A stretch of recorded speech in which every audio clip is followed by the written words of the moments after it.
Pork in the pot, some like it cold and some like it hot. Pork in the pot, everybody likes some pork in the pot. Actually, not everybody. The occasional vegan and vegetarian don't probably like it. How you doing, brothers, and the occasional sister joining us today on the Bro Check Club. Today's conversation over coffee is with Daymo and myself talking about God. Just one of those things I don't normally put on the channel, but I thought, why not? There's a lot of people out there that have beliefs, all different beliefs, and this is just Daymo sharing his. Hope you enjoy it. So we'll ping over to that coffee. How was your, did you go to church meeting last night? Yeah, it was nice. I went with Papa John. Oh, yeah? And I'm all here, one of my friends that I do manatani with. Oh, yep. And the South African people. Oh, okay. And it was just about Papa John. He's an old school cray fisherman down in Tiana. Oh, Old school. He helped set up the quota system. Yeah. And it's in the 70s, eh? Yeah. He's the man. He was here one time, eh? He's the man. Oh, yeah. And he was never a Christian until he was 38. Right. And he's hated Christians. Oh, really? Why? Oh, he didn't hate Christians, he just hated religion. Yeah. Sorry, that's a better way to put it. Oh, yeah, It didn't relate to Christians, religion, Christianity. And one time, one of his skippers that he was looking after, a good friend of his, went to God. And he said, as long as you stay the same, you don't push it on anyone, we'll be right. But what he started to do was start mooring the boat early, coming in on Sundays, bringing the crew in on Sundays so he could go to church. Oh, right. So when the fish are on, or when fishing's good. So, yeah. John had to have a couple of words with him about it, and he said, start off going over there for a couple brews, and a couple brews deep, he'd bring out the old, come on, mate, you really believe in that stuff, and he'd leave at 2 a.m. and feel defeated, like that. He still believes in God. They'll get him next time. Oh yeah. And tried that a few times until he gave up. And one day his mate asked him, "All right, let's go up. Can't remember the river down there for a hunt." Upakaraw River. Yeah, that's it. That's a Lake Tiana. Yeah, River. That's it. They went up for a hunt. There one day, and he said, when you're hunting with your best mates, you don't talk. Yeah. I said, that's so true, when you're in company of your best mates in the bush, silence is sometimes your best mate. Yeah, and silence also your best mate when you go into the bale to a pig too, bro. Yeah, just learnt that one. But got away. Okay, interesting story. And when the yarns did start coming out, it was John again trying to press onto him, what's this God stuff, man, what's this Christianity stuff? Yep. And little beknown to John that during this whole time of him trying to convince his friend that God hadn't existed, he recalled the first time he actually, when he was younger, because when you're younger you hear about God or all these things, someone will often say to you, if you're struggling, just call out to God, or when you're young, you don't understand, you can't conceptualize Christianity or religion. And I remember when I was young, I'd in my creative mind sometimes, God, help me sort this out. God, I want a dirt bike for Christmas. God, get me a girlfriend that's hot. Come on, God. Okay. Yeah. And John recalled the first time that he ever spoke to God, which was out in the bay here, born and bred in Nelson. Yeah, right. When he was fishing for tamu, fishing for snapper on his kayak as a young boy. Oh, good on him. And he said there was a place where the sewage used to come out. Oh yeah, back in the day, untreated, just straight into the harbour. Dad used to fish there too. Yeah, and there was big snapper, eh? Yeah, great big snapper. Yeah. And the short version of the story is his brothers. He took his brother's kayaks out for a fish there, and he rigged up a hand line for snapper and flipped over the kayak as you do, and his brothers had hid the paddle, so he just paddled out like that. Oh. Tough big guy, paddled out like that, and all the way out there, and he got out there, and he said he was out there for hours amongst it, didn't catch anything, And he said, all right, I've got to paddle back in. This is a pretty gnarly paddle. Yeah. And I started paddling back in and realised he was going backwards because of the tide was going out. Powerful tides out there, you know? Ooh. Yeah.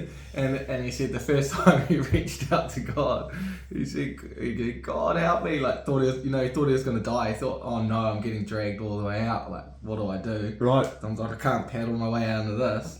So he must have gone out without going to be able to do that, you know, and then try to come in with the yeah. And anyway, he said, God help me, and then he said just look down and the water was like that deep. You're joking? And he could stood up. And he was like, really? Yeah. And so he was hunting in the bush with his mate, and he remembered this time, and unbeknown to him, he realised that he'd also, during this time of trying to convince his mate, in his mind he had been having a conversation, you know, he'd been calling to God the whole time, you know, having conversations with God the entire time. Yep. And he just said it was the first time he experienced euphoria. Yeah. It's the first time he experienced an intense euphoria of like love come over him. And he said it was, I remember he told me this when I first met him as well. He said it was just this warm, loving light that he felt over him that he'd never ever felt before. And this was up the Upakarura River? Yeah, with his mate who was trying to convince God doesn't exist. Wow. And this was his first experience with with God. So that Upakarura River, as a child, that's where I actually tickled my first trout, which I learnt from my father, who was a ranger. You're not allowed to tickle trout, but Dad was a ranger, and I was with my brother and another guy, and we were only kids, so I would have been 8 or 9 years old. He's a big brown trout, and I grabbed the branch with my left hand, and with my right I leant over and started tickling under its belly and lifting to the surface. And as I did this, what I didn't know was it was a great big fucking eel watching my fingers do this. And next minute this eel, and I still have the mark, well it's gone now, but for many years I had the mark that latched onto that finger, and their teeth are like this, they go in.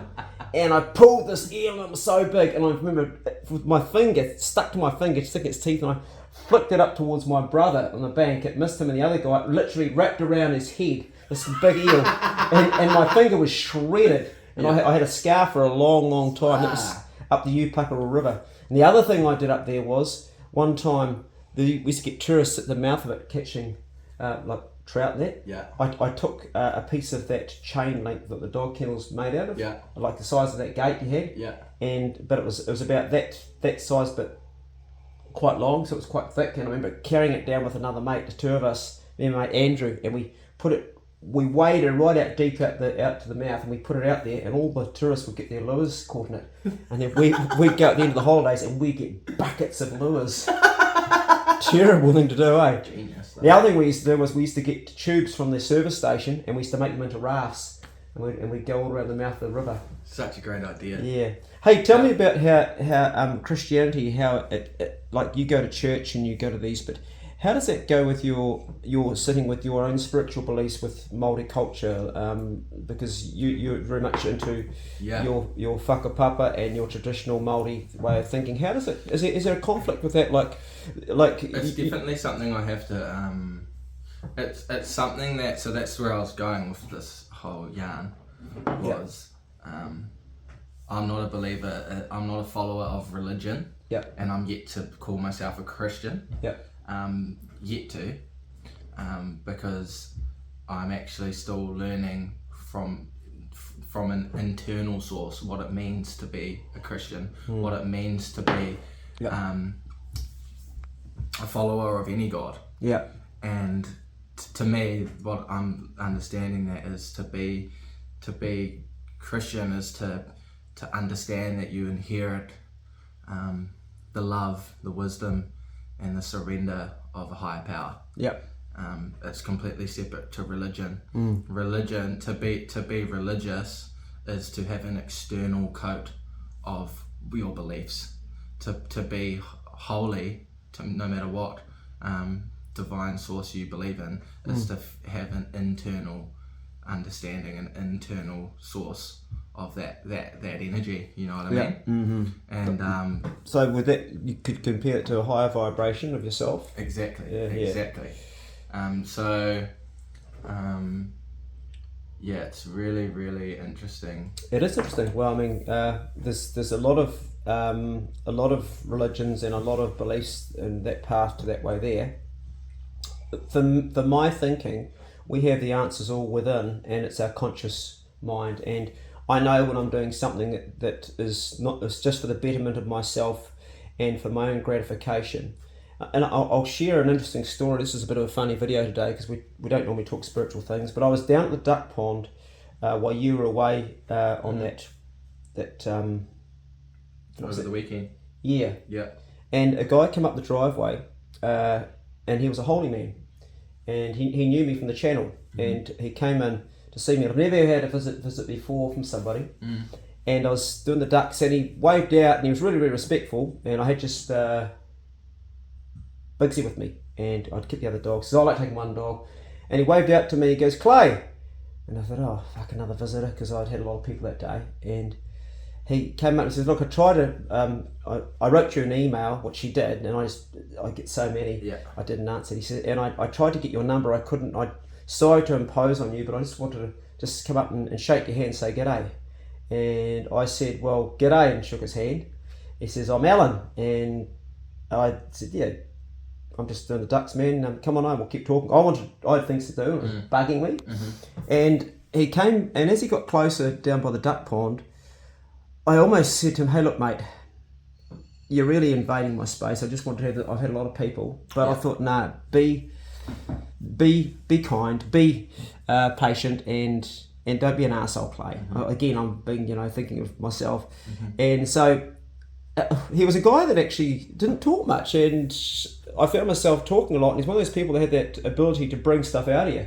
And I found myself talking more and more and having this conversation with him, and eventually it came around to food. And I was feeding the ducks, and he said to me, "So what's your favourite meat?" And I said, "Mate," I said, "I just love duck. I love duck." He says, "Really?" And I said, "I just love duck. Out of all the meats, duck's my favourite by country mile." And I take these ducks and I feed them, and man, the skin crackles up. And he says, "Yeah." So I gotta tell you about that. And I thought, "What the fuck?" And he goes, "Yeah.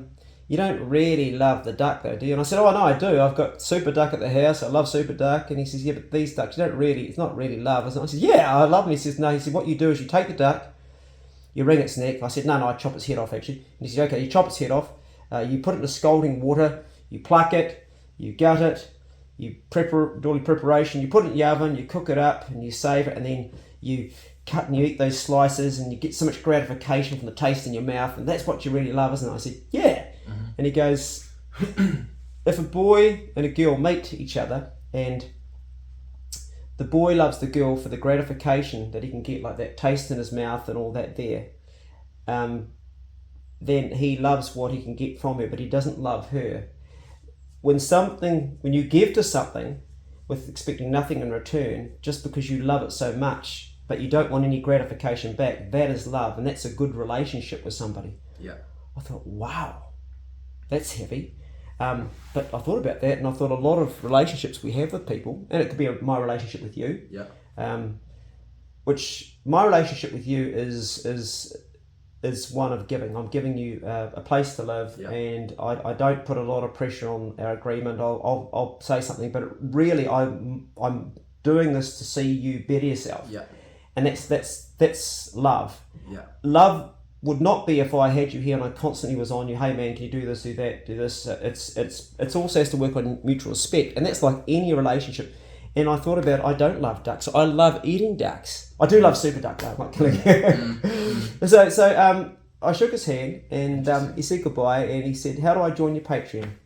And I said, "I don't need to join it, bro. My needs are met. You just." He said, "No, I want to." And thanks, Alan.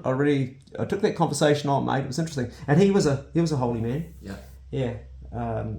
Works goes overseas, and I think he's one of those guys that travels. What do they call themselves? Missionaries. Missionaries. Yeah. So Interesting. Bit of a different vlog today, but that's what happens. The way it rolls. Going to finish the coffee and crank through the day. You guys have a great day, and we'll see you next video. See you later.